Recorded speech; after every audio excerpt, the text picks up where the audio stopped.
Hello tout le monde, ici Justine de Madagascar.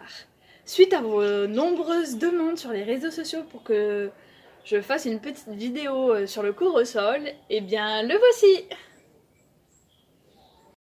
Bienvenue à tous! Avant de commencer la vidéo, nous vous invitons, si ce n'est pas déjà fait, à vous abonner à notre chaîne.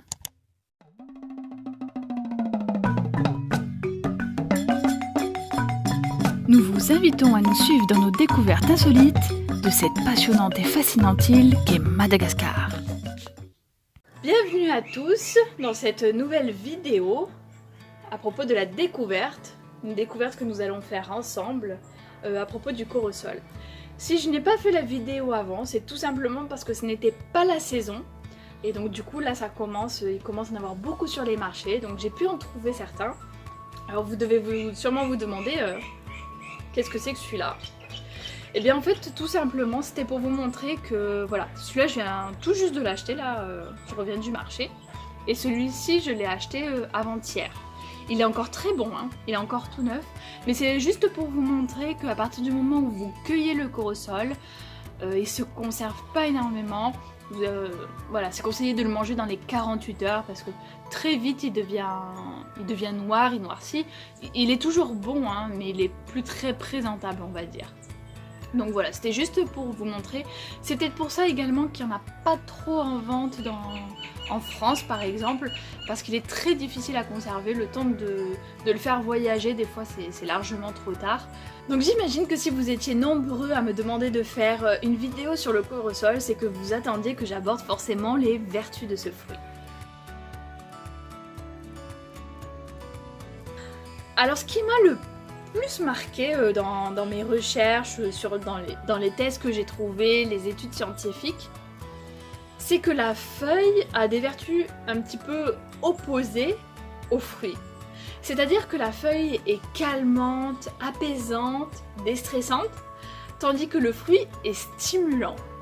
Alors comment utiliser la feuille, comment elle est utilisée traditionnellement pour calmer?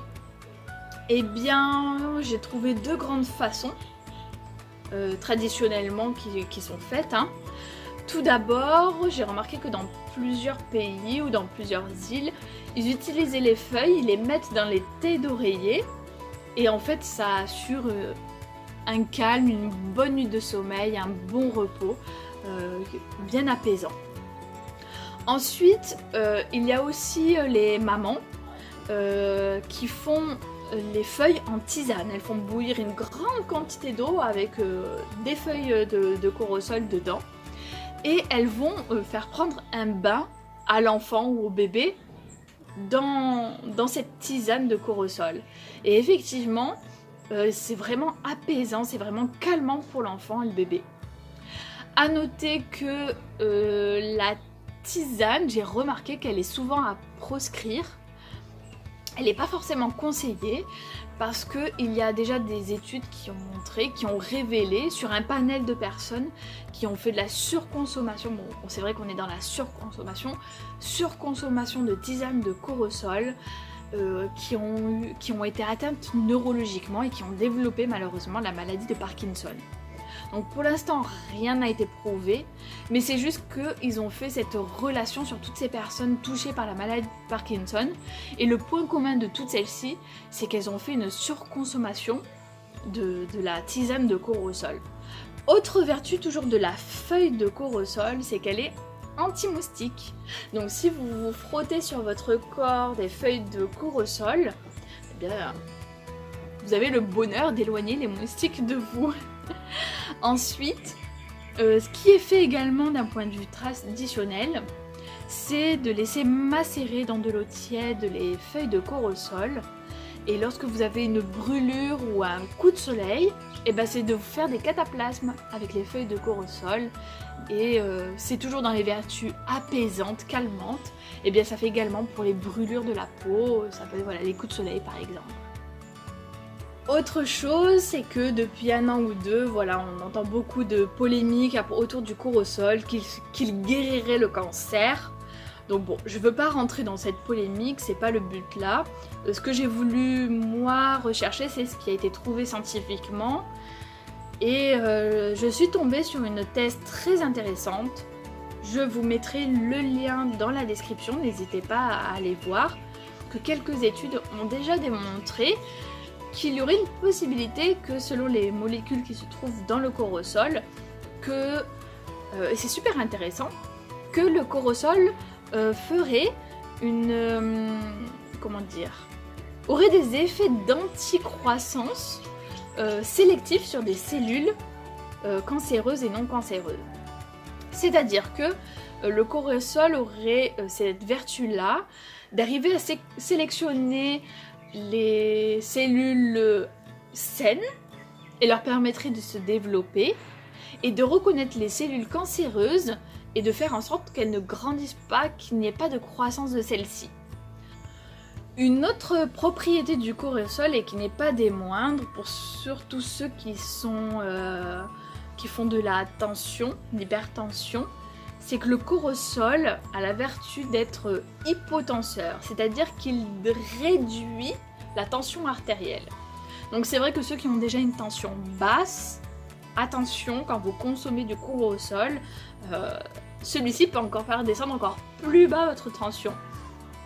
Donc voilà, maintenant que j'ai fait un petit peu le tour des vertus du corosol, je voulais quand même vous présenter un petit peu le fruit.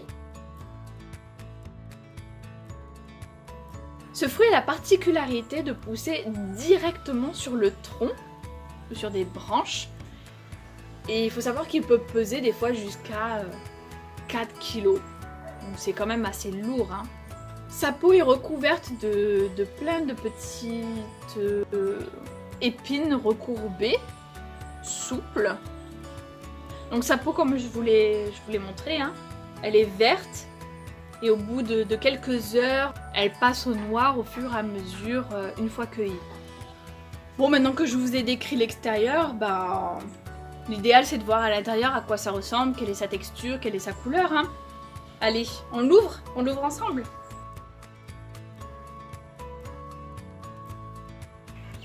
Alors j'ai essayé de rapprocher la caméra pour vous montrer de plus près l'intérieur du corosol. Donc je vous le coupe comme ça vous le voyez en tranche à quoi il ressemble. Ouh là là, c'est bien crémeux.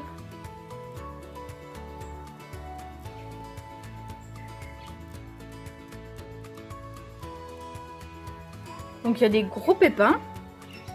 Je vais essayer de vous l'ouvrir en deux. On va voir ce que ça donne.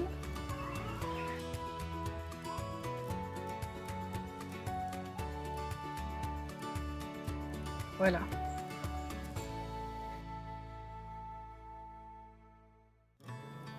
Bon maintenant qu'il est devant moi, j'ai envie de goûter, hein. Je peux plus trop attendre. Je vais montrer, hop, le petit goût, le petit bout.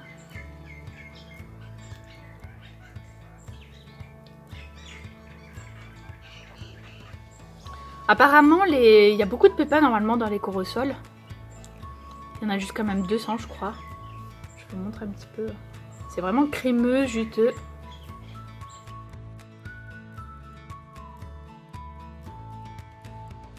C'est un petit goût acidulé, mais qui est beaucoup tempéré par le sucre, le côté sucré. Donc c'est super agréable et appréciable. Donc voilà, j'ai repris ma place normale pour vous faire le dernier petit coucou au revoir. J'espère que cette vidéo sur le corosol a été complète, que j'ai pu apporter les informations que vous attendiez. N'hésitez pas, vous le savez, à poser les questions nécessaires dans les commentaires YouTube. Si vous avez des informations complémentaires également, n'hésitez pas à les partager avec la communauté. Et puis si vous avez d'autres suggestions, par exemple d'autres fruits que vous aimeriez découvrir, savoir, connaître un peu plus, ben voilà, je suis ouverte à toute proposition. En attendant la prochaine vidéo, je vous dis à bientôt les amis!